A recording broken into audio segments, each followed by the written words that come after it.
เชียงใหม่แห่งนี้และนาญาติโยมน้องพี่สามัคคีรวมทานรวมทุนวัดวังสิงคำรู้กันทั่วคอนพระครูวิสิตศิลาภรณ์เทศสอนให้พรเกื้อกูลเจ้าคณะตำบลป่าแดดหน่อเนื้อนาบุญเจริญพรญาติโยมคุณร่วมบุญร่วมแรงศรัทธาพระเจ้าทันใจคู่วัดวังสิงคำบารมีเลิศล้ำญาติโยมเลื่อมใสบูชาครูบาเจ้าศรีวิชัยให้พรมวลมิตรสิทธาพระประจำวันเกิดเสริมดวงชะตาให้อาหารปลาหน้าวัดสุขใจเชิญรวมบุญสงน้ำพระธาตุน้อมใจอภิวาทขอบุญสุขใจสุขกายไหว้พระขอพรองค์พระเจ้าทันใจ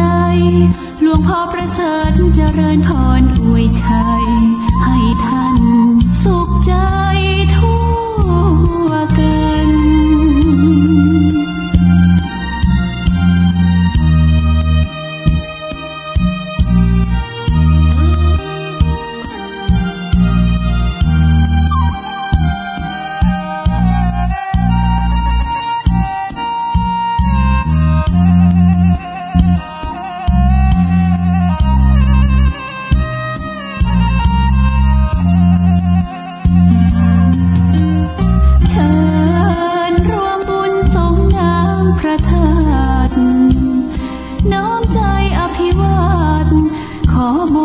สุขใจ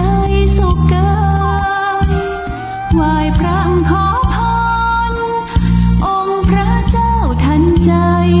หลวงพ่อประเสริฐเจริญพรอวยชัยให้ท่านสุขใจทั่วกัน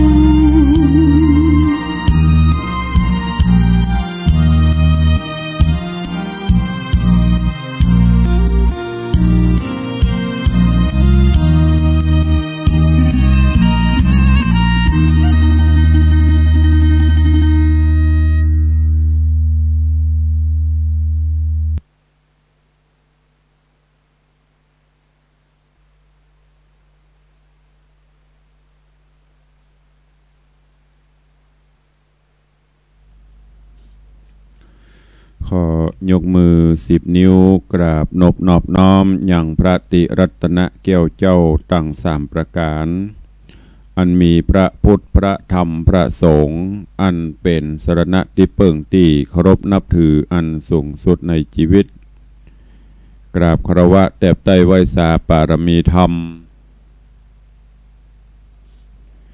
พระมหาเถรานุเถระภิกขุสังฆะสามเณรเจ้าจุตนจุองค์ด้วยความเคารพเจริญสุขเจริญปอนปออกไม่ออกศรัทธานาบนติ่นจองห้องวัดจุหนุ่มเท่าใจยิงขอน้อมต้อนรับทุกท่านเข้าสู่รายการมรดกธรรมกำเมืองตั้งสถานีวิทยุวัดฝ่ายหินตำบลสุเทพอำเภอเมืองจังหวัดเชียงใหม่สถานีวิทยุวัดหนองกายตำบลสันปะยางอำเภอแม่แตงจังหวัดเชียงใหม่สถานีวิทยุพระพุทธศาสนาจังหวัดเชียงรายและวิทยุชุมชนเสียงตามสายห่อกระจายข่าวตามวัดวาอารามตามหมู่บ้านต่างๆที่ได้ร่วมกันเผยแพร่นำธรรมคำสอนสู่ญาติโยมศรัทธาอยู่ในเวลานี้รายการนี้ดำเนินโดยอาตมภาพพระครูวิสิตศิลาภรณ์เจ้าคณะตำบลป่าแดดเจ้าอาวาสวัดวังสิงค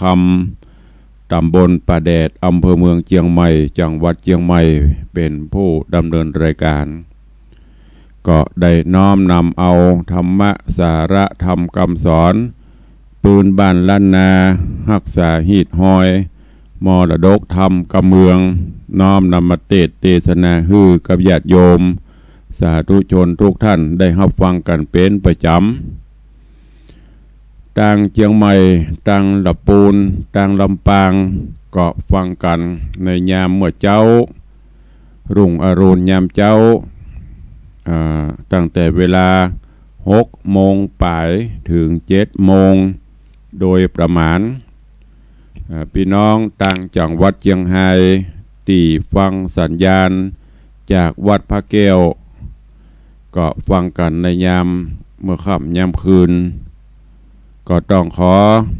อบพระคุณกับท่านผู้อำนวยการตลอดจนญาติโยมสาธุชนทั้งหลายที่ได้ติดตามรับฟังรายการมาโดยตลอดเน้อปะกันวันนี้ลุงอรุณวันใหม่อากาศสดชื่นแจ่มใสเย็นสบายหน่อยก็ตื่นกันเน้อเวลาขณะนี้6:12 พายังบัดตื่นยังบัดลูกเตื้อลูกเน้อตื่นได้ละเน้อแสงเงินแสงทองจับขอบฟ้านกหนูกาไก่ก็ลงจากกรจากห้างสว่างหากินมนุษย์เดินดินก็ตื่นกันได้ลุกกันได้แล้วตื่นเจ้าทำกิจวัตรส่วนตัวล้างหน้าล้างตาเสร็จก็มีเวลาแบ่งเวลาเหี่ยสักน้อย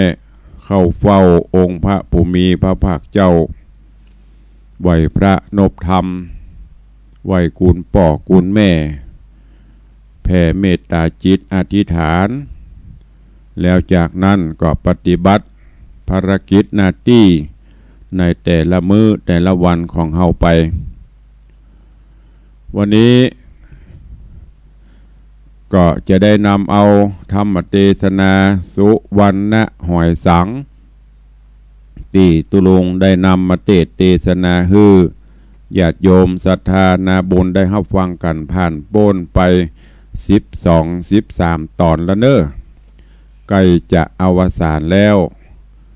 วันนี้จะขึ้นผูกตอนที่14ถ้าเป็นผูกก็จะเป็นผูกสุดท้ายแล้วใครจำเรื่องราวอันใดได้พ่องฟังแล้วก็โจดจำจานจารึกนำไปเปรียบเทียบในชีวิตประจำวันและน้อมนำไปใช้อันไหนที่ดีๆที่เฮาแกะเก็บก้อนไกลแล้วก็เอามาเป็นข้อวัดปฏิบัติเน้ออันไหนที่มันบ่เป็นแก่นสารก็ละทิ้งขว้างไปซึ่งการฟังฟังธรรมนั่นมันก็เหมือนอย่างเฮาดูละครก็จะมีตึงพระเอกมีตึงนางเอกมีตึงนางร้ายเฮาก็พยายามเก็บเอาที่มันเป็นสาระเอามาเปรียบเทียบในชีวิตของเฮาเหมือนอย่างพญาพรหมทัตซึ่งเป็นพญาเจ้าเมืองพรหมทัตนครเป็นพญาเจ้าเมืองตีบ่ค่อยที่จะมีวิสัยทัศน์ในการปกครองบ้านเมืองนั่นก็คือเป็นผู้ที่บ่ได้ใจสติปัญญาพินิจพิจารณาเรื่องราวต่างๆไผมาอูมาฝันมาสนซออันยังก็ฟังเห็นหมดอย่างในเรื่องเนี่ยเปิดมาโซนมาซอว่าจันตาเทวีมเหสีเก้ามเหสีหลวงไปเล่นจู้สู่ผัวคนอื่นแล้วก็ลูกที่ออกมาก็เป็นลูกที่ผสมประกอบเป็นกาลกินีก็เชื่อบ่คิดพิจารณาว่ามันจะเป็นไปได้กาบ่เป็นไปได้กาบ่ใจหลักธรรมาภิบาลบ่ใจหลักทศพิธราชธรรมอย่างสั่งเสนาอำมาตย์ขับไล่ใส่ทรงเปิ้นแต่โดยเป็นผู้มีบุญจะใส่โตดใส่ตาจะได้สุดท้ายมาเปิ้นก็ชนะโดยบุญญาบารมีอันสูงส่งค คนเฮาก็ตามญาติโยมทั้งหลายลองพอเตอะบางท่านก็ใส่ไข่ใส่ความเปิ่นหาเรื่องหาราวใส่สุดท้ายมาตนเก่าตัวเก่าก็แพ้ภัยตัวเองต้องทัดทนทุกข์ทรมานวิบากกรรมอย่างในตอนที่แล้วเมื่อโพธิสัตว์เจ้าหอยสังกับจันตาเทวีแม่เจ้าก็คงจะถึงเวลาติโปนวิบากกรรมละจะได้เสวยสุขกับเปิ้นเข้าบ้านเข้าเมืองแล้วแต่ว่านางก็ยังเคืองใจเรื่องที่เปิ้นใส่ไข่ใส่ความโดยเฉพาะปาลกะกับจมหูห่วมคิดกับลูกสาวคือโคลิกาใส่ไข่ใส่ความต่างๆจันตาเทวีก็บอกย้อนเอาขึ้นมาเมื่อก่อนมาไข่หูมันขำใจปี่เหยมันเป็นจะได้ตีปี่ไปฟังไผ่ที่ไหนมาบอกว่าขน้องมีจู้ไปเล่นจู้ไปเล่นเจิงกับคนอื่นไปอยู่ในศีลกินในธรรมปี่ได้ยินจากไผ่มาขอเอามาลองสืบสวนสอบสวนดูแล้วปี่ก็เหมือนกันเจ้าปี่ก็เหมือนกันเป็นคนหูเบา ผสมเปิงกวนกับเป็นเจ้าบ้านเจ้าเมืองตอนนี้จันตาเทวีได้ทีหรอก็บอกกล่าวเล่าต่างๆทำให้พญาเจ้าเมืองพรหมทัตย้อนถึงความหลังแต่ละแต่ละน้องอันปาลกะซึ่งก็เป็นป่อของโคลิกามาบอกก็เลยห้องมาสืบสาวเล่าเรื่องกับนี้จันตาเทวีก็บอกว่าเอาอย่างอีโดยบุญญาปารมีโดยศีลโดยธรรมปีเขาได้ปั่มเปงมาเนี่ยบัดท่าเฮือไผ่สอบสวนนะเอาเบื้องบนตั้งบนเป็นผู้หูหันดีกว่าคือฮือก่อไฟดังไฟลุกจะโลฮะนะแล้วก็ตั้งจิตอธิษฐานเอาเตียวเข้ากล่องไฟต้องพอหรอถ้าไผ่เป็นผู้บริสุทธิ์พุทธพองแม้แต่คนก็คงบ่ไม่คงจะปลอดภัยตรงกันข้ามถ้าหากว่าไผ่เป็นคนใจซื่อเป็นคนใจกดคิดคดทรยศใส่ใครใส่ความหาเรื่องหาราวกรรมบะมีแปลงใส่กรรมบะใหญ่แปลงเอากรรมน้อยเป็นกรรมใหญ่ยุโยงปลุกปั่นเพื่อเปิ้นพิษเถียงหัวกันแตกแยกกันก็ขอฮื้อมีอันเปลี่ยนไปเอาจะอีนอตกลงกันแล้วป่อพญาพรหมทัตก็เลยเมื่อเป็นความประสงค์จะอีก็ห้องกันมาเหมือนอย่างที่ท่านทั้งหลายอาจจะเคยหันนะผิดพ้องมองใจกันภายตัดสินบ่ได้กับเป็นที่เปิ่งก็คืออาศัยสิ่งศักดิ์สิทธิ์มาสาบานกันนั่นน่ะอันนี้ก็เหมือนเดียวกันเปิ้นก็เลยสั่งฮื้อ ดังไฟแล้วก็ฮื้อตึงโคลิกาตึงจันตาเทวีตึงโพธิสัตว์เจ้ามุเนี่ยมาพอได้เวลาจันตาเทวีก็ตั้งจิตอธิษฐานนึกถึงกุลป่อกุลแม่กุลศีลกุลธรรมบุญกินบุญตานที่ได้กระทำปั่มเปงมาอยู่ในศีลมาโดยตลอดบ่ได้ผิดศีลผิดธรรมบ่ได้ไปใส่ใครใส่ความอย่างฮื้อไผมีการฮื้ออภัยบ่ได้ถือโทษโกรธตาไผถ้าหากบาดได้ปฏิบัติอย่างอี้เสมอต้นเสมอปลายก็ขอฮื้อข้าพเจ้าปลอดภัยไหวอินไหวพรหมเสียดนางก็เตียวเข้ากองไฟเตียวเข้าปอนั้นยังนั่งอยู่มีดอกบัวคำมาลองรับไว้แม้แต่ผมก็ตึงบ่ไหม้บ่สาบเป็นตีอัศจรรย์ใจแล้วก็เตียวออกกองไฟไปคิวต่อไปโพธิสัตว์เจ้าหอยสังก็เตียวเข้าไปบุญบารมีนักก็บ่เป็นหยังจนกระทั่งมาถึงยังนางโคลิกาซึ่งก็เป็นเมียน้อยเป็นลูกของปาลกะเสนาที่ได้สมโหห่วมคิดกันในการวางแผนการต่างๆที่ฮื้อเจ้าพญาพรหมทัตพักไล่ใส่ส่งยังจันตาเทวีกับลูกเพื่อหวังอำนาจหวังวาสนาหวังตัวเก่าจะได้เป็นใหญ่ พอได้เวลานางเตียวเข้ากองไฟไปปรากฏว่าไฟลุกชั่วช่วงชัชวาลท่วมตัวไหม้จนกระทั่งล้มเต้าตายในกองไฟตายลำปอแม้แต่ร่างแผ่นดินกระสูบลงไปอยู่ในหม้อนรกอันนี้แหละญาติโยมทั้งหลายถึงแม้นว่าในปัจจุบันนี้เฮาจะบาตายเตื้อแต่ถ้าเฮาเนี่ยอย่างบดีไฟหม้อนรกไฟนั่นนี่ก็คือไฟต่างๆที่มันสูมในจิตในใจไป จ้างกรรมกับตำเบนบ่ฮู้จัก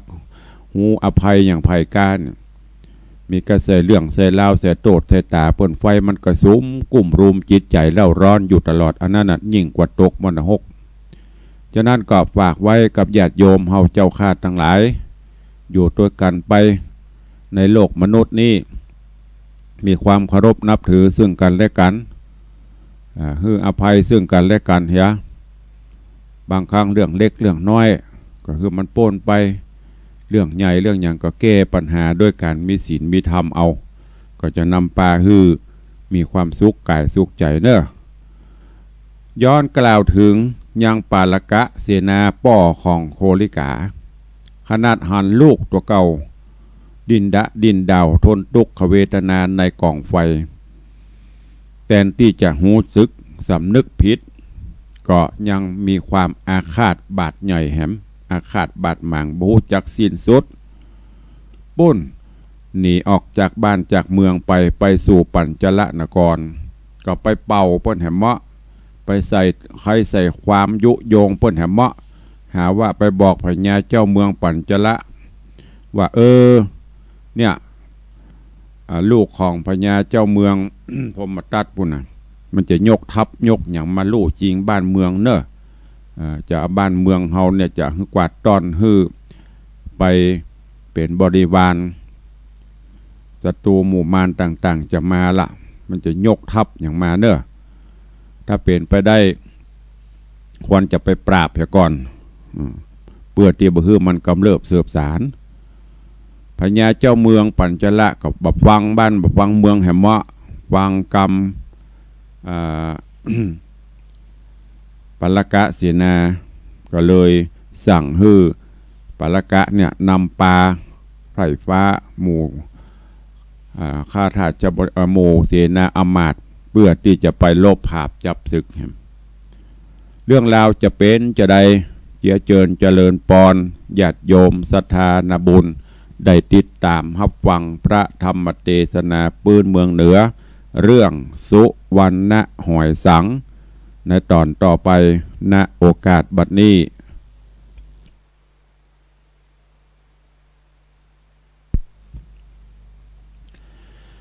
นะโม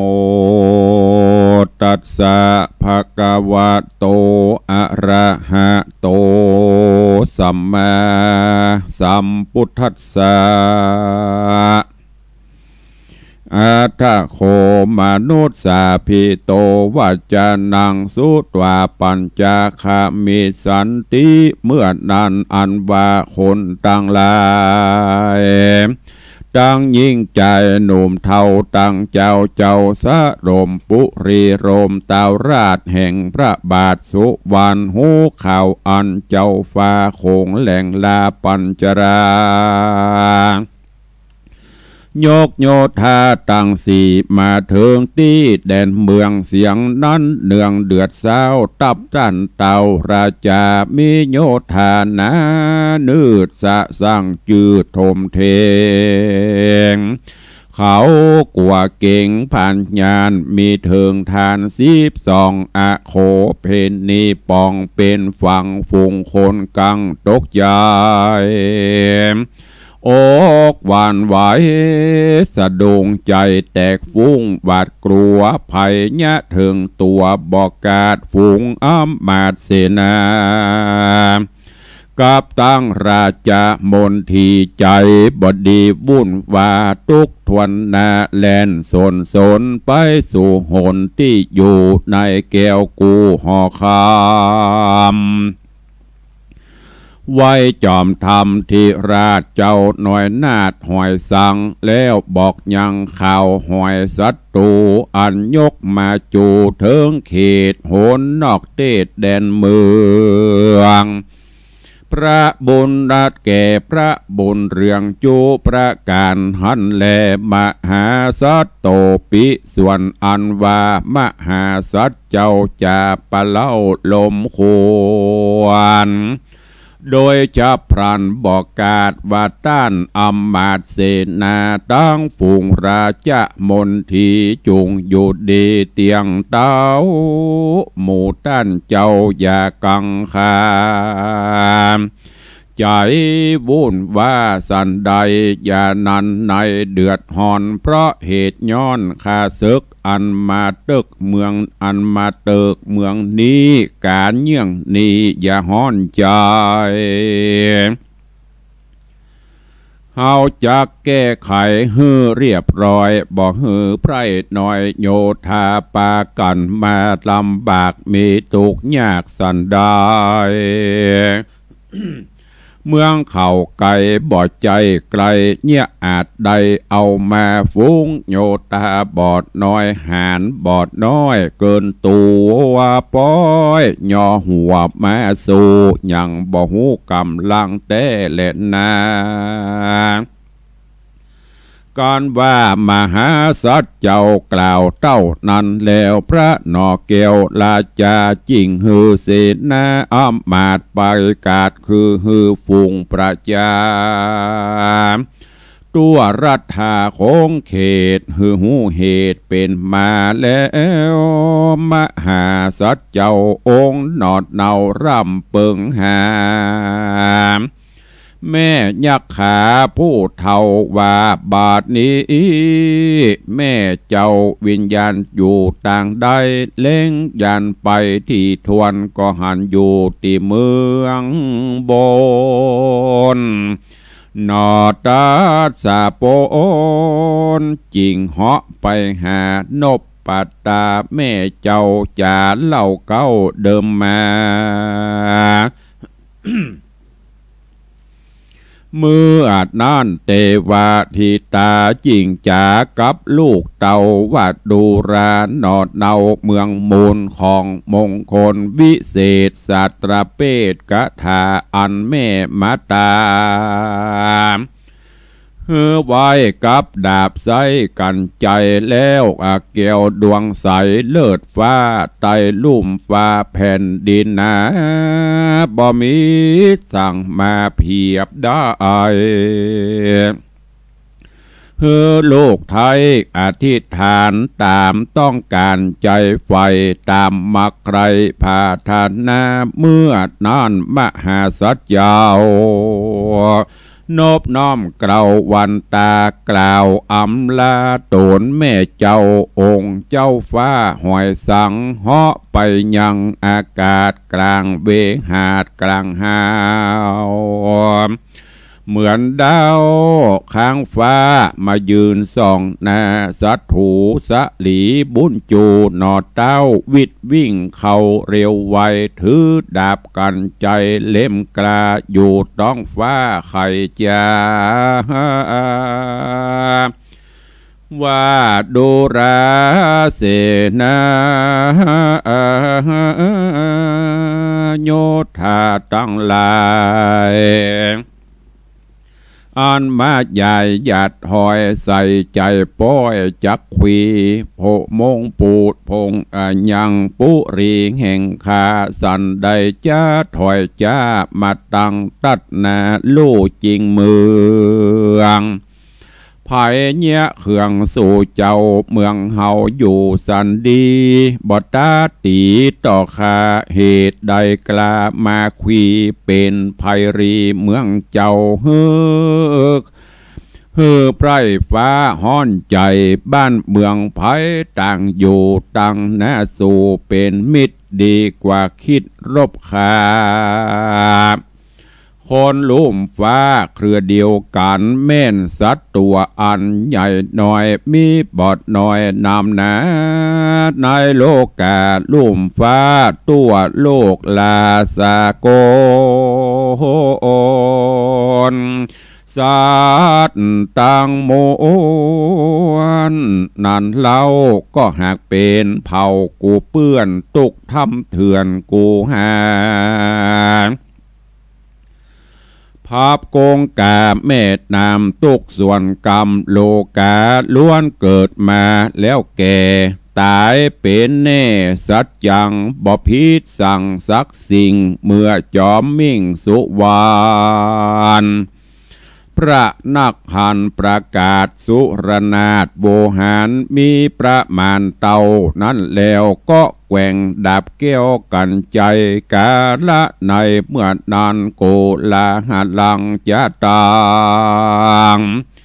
ก็บางเกิดยังโกลาโหนเสียงคำโรนห้อ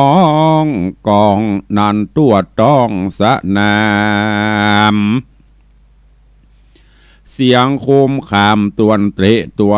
เสียงคุมขามควรเคร่งเสียงกระเลงสะกันดังฟ้ามันร่วนรองตัวเขตห้องสัตถูราชเมโดมาบเสียงทบถาบตุ่มตามคะหุมคะคำปลายเปิดบ่แห่งเหิดสักคราเป็นดังมาถูกหัวแห่งริปนโยธาตุกเมาสีแสงเอามะเมืองขาวเขียวเหลืองแดงกำแสดซอพรำดำมานวิ่งพัดผ่านแวดล้อมเกี่ยวแวดอมโยธาดังจักมาถูกต้องพอลงห้องหัวต้นโยธาตั้งมวล เดือดสาวตกใจเฝ้าหนีไปอกหัวใจสะดุงไปแตกฟุ้งเปปังแปงนาดังผีพรายห้องโวยวายก้างแกนอกตีบแน่นใจตนเขาป้ากันร้องไห้หลังพองเล่นไปใต้หลังพองใดไปเหนือหลังพองเมื่อวันตกหลังพองหกไปตั้งวันออกบ่หูมอกต่างใดจ้างมาใส่เสือกดินหกเล่นสินสะโสนโกดละโหนเกิดกองฝูงจ้างห้องแสนสะเขียนฝูงม้าเหินวิ่งผ่านปุ่นดีญาณตกใจอาชาในรถราชบ่สมัทญาตอาจตั้งอยู่เป็นหมวดหมู่ภัยมาแตกแยกกันคนละแห่งบ่เป็นแหล่งจุมเดียวเสนาตีแอนเสนาตีแอนไปบ่หูในคนละตีร้องให้มีเสียงดังอาวุธถังเครื่องขาตังเสื้อผ้าพื้นทะลงหล่นตกลงเรียราดใจปังปาดนอนหงายยินกวดตายตัวสั่นออกปากลันว่ากูตายกูตายล้างพ้องวายวายจีบาดนอนจัดลาดเหนือดินใจเมาวินตกจางอ้าปากข้างบ่เจียนจาพ้องกลิ้งไปมาเนื้อฝุ่นนอนอุ่นลุนเหมือนคอนฝูงอาสะดอนขี่ม้าตกหย่อมหญ้าเรียวปันเนื้อหนังมันปอกเปลือกตาเลื่อมเหลือกเสกเกิกผู้ฝูงคาเสกลดลาดลดหล่อนยาตกลงเนื้อฝุ่นพงกลิ้งเกือกดินดะเดือกไปมา เหนือสุธาแผ่นลาออกปากว่าวายไว้ก็มีในกาละยามนั่นแลอาทาในกาละยามนั้นพระนอจันสุวรรณได้พอหันอาการแห่งโยธาหารดังอันในที่นอนกลางสนาม ระบัวงามป่องแผ่วคายริดแล้วยืนบนเวทาโหนอากาศแกว่งดาบฟาดไปมาฮือโยธาตุกหมู่ยืนจุกอยู่บ่ตวงเตียงตั้งเผาคิงกับที่เสียงดังมีเย็นบ่อยกันโมโยธาดักเงียบหน้าเสียงแล้วพระนอเกวราชาจริงมีว่ากรรมจะประกาศโดยสุรนาถไขจะวัดดูราสูตั้งมวลโยธาปวนอวดกลาจุงไว้นาคืนเมืองแล้วบอกขุนเรื่องผู้เก่าเฮได้เข้ามาหาตั้งเสนาน้อยใหญ่กับขุนไพร่มุนเมืองมาลองเจิงกูพอฮื้อสู่เอาหม้อดินมาโตยกับตั้งโสยดอกไม้สำรับใส่ดูกสูเนว่าที่นานโมโยธาเขาปากันเงยหน้าพอตองฟ้าไปบนหันเต้าตนเลิศลายืนอยู่ฟ้ากลางหาวเหมือนดังดาวอย่างฟ้าตุกทวนนายอสาอภิวันตาน้อมใบอย่างบาทไทยราชาว่าข้าแด่มหาราชผู้ขานบบาทปาตาขอจุงลาโลดโตดได้ภายโพดคุณนาย้อนว่าพญาแห่งคากือชั่วจ้าสามานเอาโยทหารมาสู่ในที่อยู่องค์คำเหตุว่าจอมธรรมเมืองปัญจราชาอันปาลกะเสนาไปนบสาวัตโตนต้านเจ้าองค์นอดเนาราชาจากยกทัพกาไปสู่เปื้อแมงลู่จริงเอาเมืองแห่งเฮาหมู่ข้าพระเจ้าฟ้าก็มาหูเบาป้อยเชื่อกรรมเอาโดยง่ายบ่เบียงบายโคนหามบ่มีสัญญามันแก่นโตสะเล่นปามาจริงหือจริงมีอาจญาหือม่อนขายกเสกมาสู่เมืองแก้วกุลาจาขอ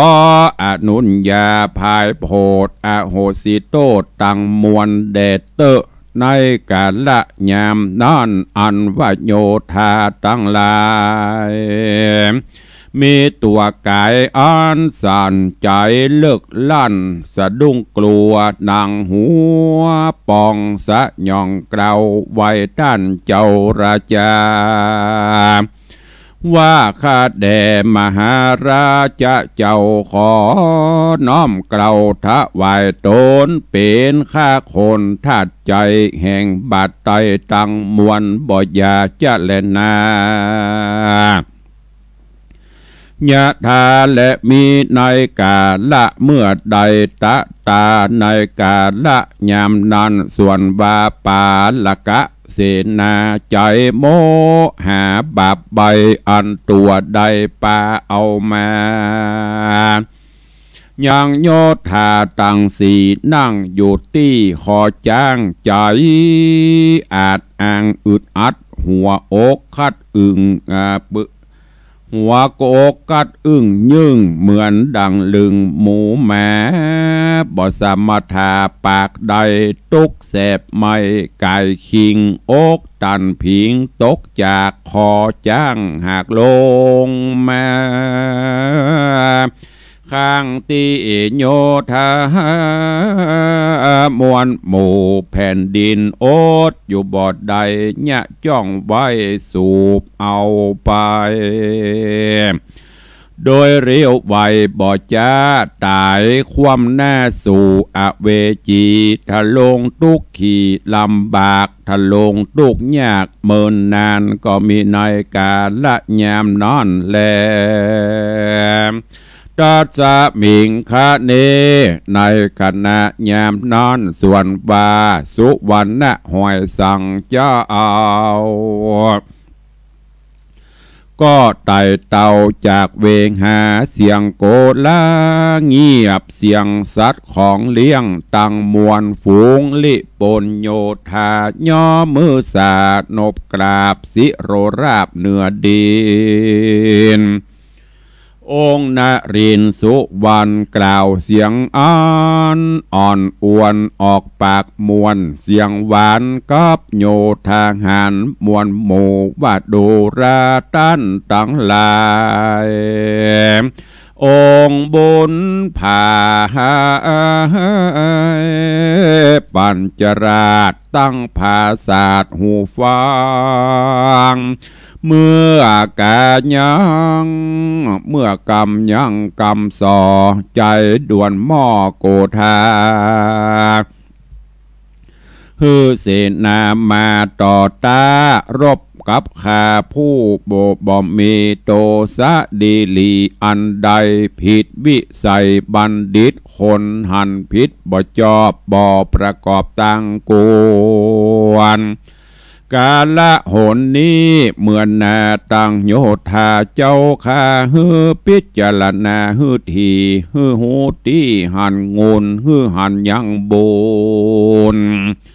และหันบาปฮือได้ทราบสัจจังอย่าหูกวังใจง่ายเขาว่าให้ก็หันตามไผว่างามก็จอบสู่ดังอึ่งคู่ปองดังอึ่งคู่ปองตัวใจเมามัวเห่อฟูงจิตหยาบยุ่งปาลาเกิดโดยโมหะบาปใบอยู่กาวาดใดครองเหือนฟูงนักผาดเตือนไว้ว่าเป็นคนหือพิจารณาเก้าทีการเป็นจีเฮอพิจารณาสิบเตื้ออย่านายเบื่อสินธรรมอย่าใจดำเป็นมิจฉาทิฏฐิ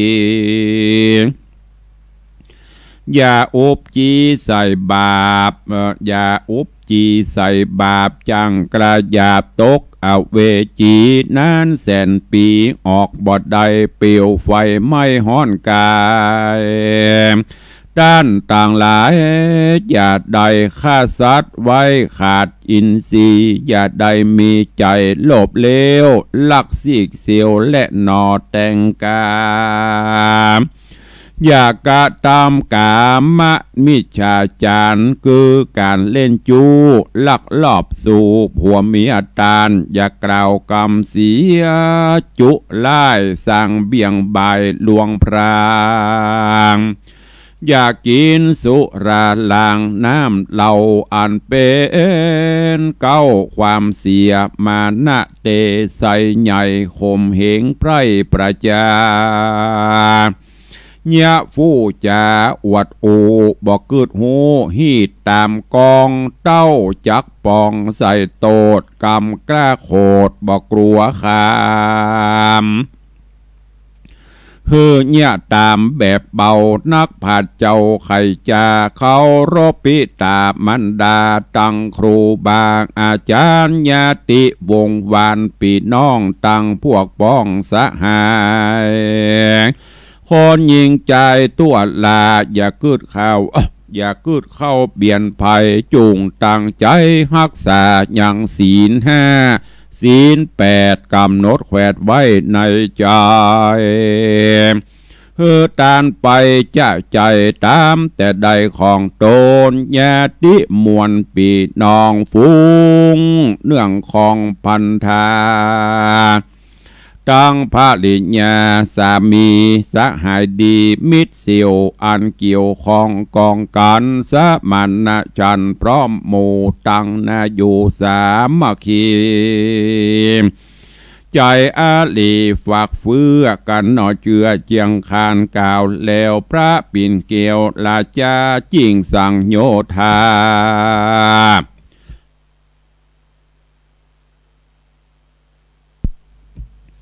จิงสังโยธาไปสู่เมืองแก้วกูปัญจลาเข้าไว้สาเต้าเจ้าเล่าเหตุเก้าเป็นมา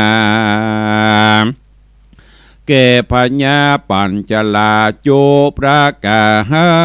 นก็มีวานนานและนาเนธิตังขีญาสังวันนาวิเศษจาห้องเหตุธรรมเทศนาสุวรรณหอยสังก็บังกมสมเรศสเดช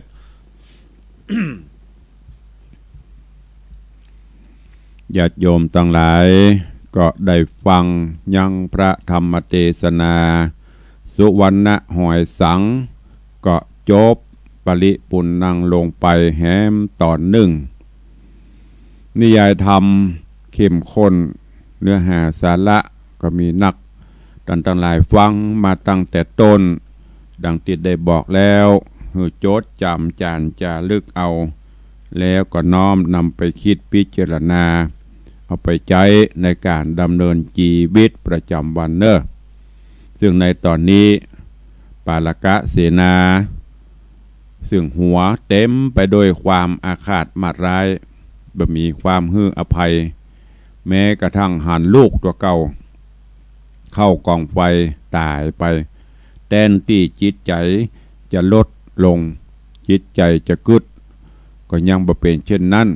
ยังสุมกุ้มรุมด้วยโลภะโทสะโมหะความโกรธความหลงอยู่ก็ไปสู่เมืองปัญจละไปเป่าหูพญาเจ้าเมืองแหมเมาะ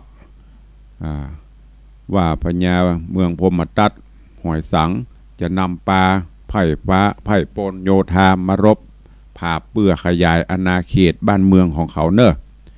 ต่างที่ดีไปเหก่อนไปเอาเหก่อนยุโยงปลูกปั่นพญาเจ้าเมืองปัญจละก็บักึดหน้ากึดหลังสั่งปาลกะเสนาพร้อมกับตังเสนาอมาตย์นำไพร่โพลนไปสุดท้ายมาความทราบถึงโพธิสัตว์เจ้าก็น้อมลำลึกถึงแม่ยักษ์ที่ได้ไปจุติอยู่บนสวงสวรรค์ชั้นฟ้าแม่ยักษ์ก็บอกฮือว่าลูกเหยของติบของวิเศษที่แม่เอาฮือบอกว่าจะเป็นเกิบก็ดีเป็นดาบเป็นของอย่างต่างๆนะลูกเอามาใจเนอะโพธิสัตว์เจ้าก็ใจตามที่แม่บอกก็สยองซานขึ้นไปแล้วก็เอาดาบสลีกันใจกวัดแกว่งปรากฏว่าเหล่าไพร่พลเสนาอำมาตย์ที่มากับปาลกะเสนาปตโตมันยังแผ่นดินไหวได้บุ่มดำหรอนี่อย่างได้ซักอย่างตั้งตนตั้งตัวก็บ่ได้มาเมื่ออย่างกับปากันห้องสนั่นโดยความที่บารมีธรรมของโพธิสัตว์เจ้าจากนั้นก็หมู่ข้าทาสจะบริพารเสนาอมาตย์ที่มาหันเช่นนั้นปากันก้มกราบสิเนโรราบมดมีพญาอย่างได้ซักอย่างปาลกะเสนาก็หันเหตุการณ์ต่างๆเกิดขึ้นกำนี้กระตกขป่าละเอากูจะเนี่ยจะได้กำนี้ตายแน่ไอหวังตายแน่กึดคำนี้ถึงความตายมาถึงตัวเก่าแน่ที่ไหนได้จะหนีกันนี้บ่ได้จะไปตะได้กำได้ละกรรมวิบากก็คงจะมาหอดมาตึงตะเนี่ยสุดท้ายมากระตกจากคอจางตกมั่มปอแผ่นดินสูบลงไปตกอยู่ในปุ้นปืนนรกอเวจีฮ้อนไหม้ไปหลายภพหลายชาติอันนี้แหละญาติโยมทั้งหลายการที่เฮาบ่ฮู้จักฮื้ออภัยเปิ้นว่าฮื้อตานอย่างอื่นนั่นถ้าเฮาฮื้ออภัยทานนี่ซ้ำประเสริฐเลิศคนเฮาอยู่ด้วยกันมันย่อมจะมีพิษมีถูกมีหยังพ้องแล้วก็ที่สำคัญนั่นโตตาเปิ้นบ่มีจะไปปลุกระดมจะไปใส่ ใส่ไปสุดท้ายมันเหมือนอย่างเขาเตะบอลย้อนเข้าหาตัวเก่าไปว่าจะได้ปารมีเขาไปบัดถึงบัดเติงว่าจะได้สุดท้ายมันก็ย้อนเข้าตัวเก่าแล้วภัยทุกข์ใจตัวเก่าเนี่ยปาลกะเสนาก็เหมือนเดียวกันหมู่ญาติธรรมญาติโยมตั้งหลายเฮาก็เหมือนกัน ภัยที่ทำอย่างตึงหูด้วยตัวเก่านั่นแหละ ภัยไม่รู้ตัวเองรู้ไฟมันสุ่มในอกในใจกินบ่ได้นอนบ่หลับอันนั้นน่ะบนห้องว่าไฟมนหกอเวจีเพราะบาปกรรมที่เฮาไปเสดโตดใส่ตาเปิ้นไปปลุกระดมปลุกปั่นอย่างเปิ้นยุยงปลุกปั่นให้เปิ้นตกเบี้ยเสียของ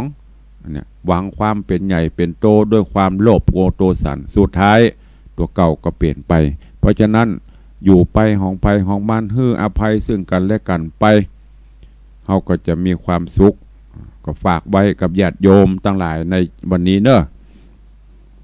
ก็เข้าสู่โหมดได้รายการเหลือเวลาแถมบกี่นาทีก็จะได้ก่อนที่จะได้เช็คสัญญาณจากญาติโยมศรัทธาก็ขอเมตตาเนอะประชาสัมพันธ์ข่าวสารกรรมเปิดฝากข่าวมาวันที่8ที่9ที่10ดังคณะสงฆ์จังหวัดเชียงใหม่ส่วนราชการจังหวัดเชียงใหม่องค์กรพี่น้องญาติโยมศรัทธาก็จะได้ร่วมกันน้อมถวายหรือว่าจัดงานเฉลิมฉลองปอยหลวงโรงพยาบาลสงฆ์ที่โรงพยาบาลสวนดอกวงยาสวนดอกเนอะ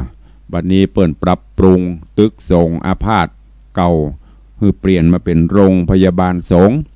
อำนวยความสะดวกถวาย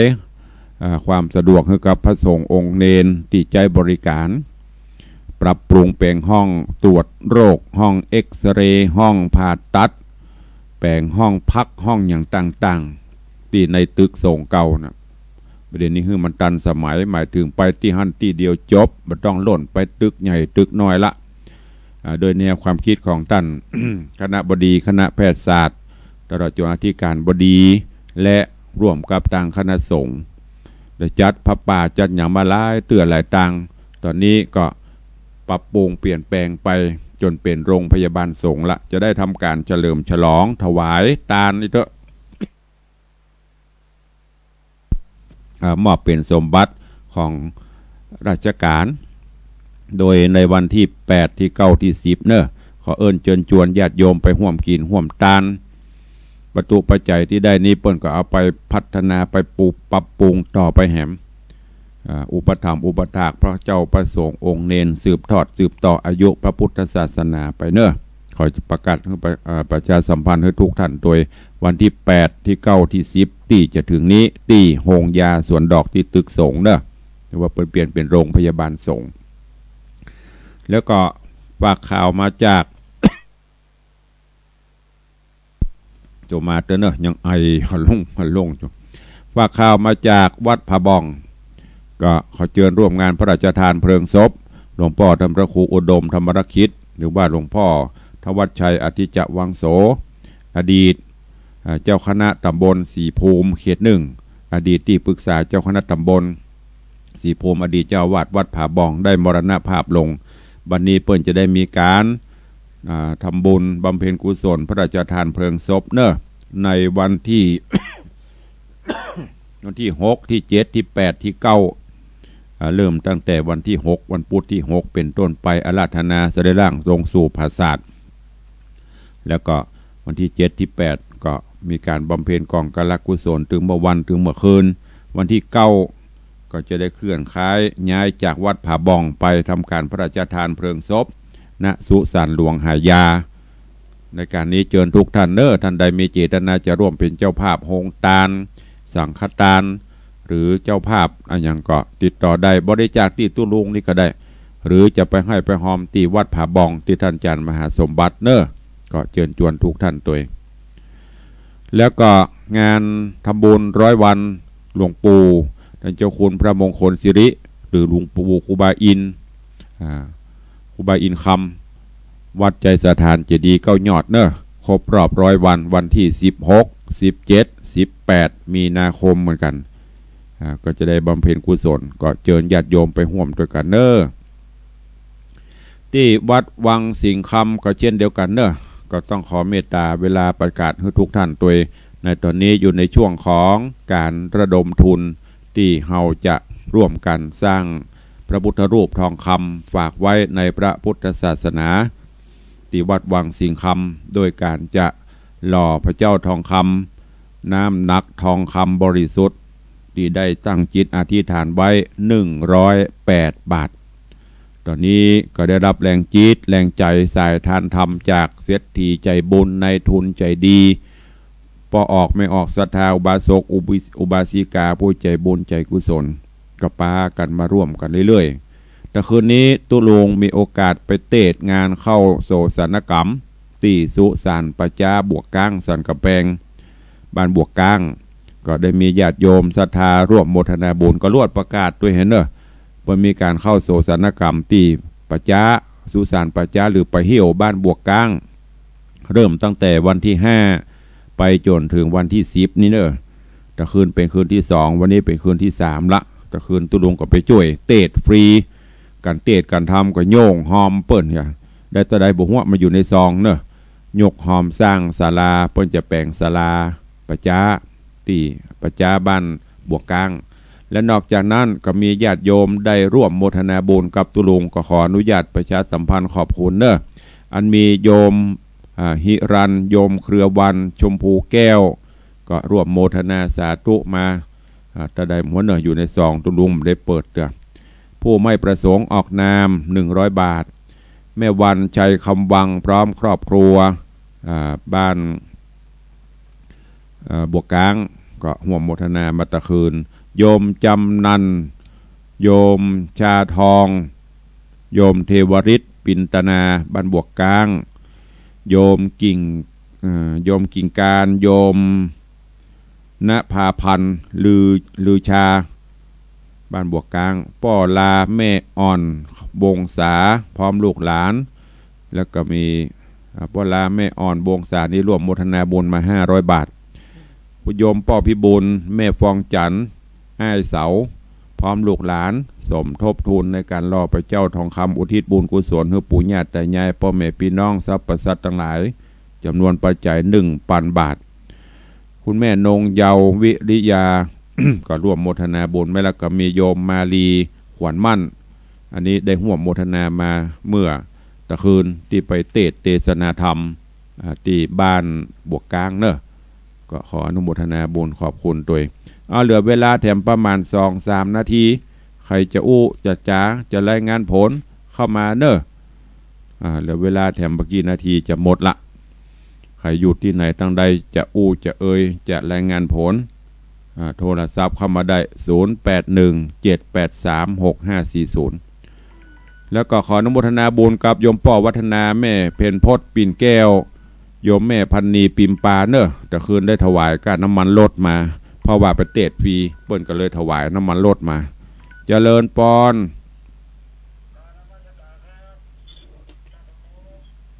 ว่าครับขอบคุณครับจากน้องเพิ่งฟังอยู่ชัดเจนดีสายต่อไปเจริญปอนจากไหน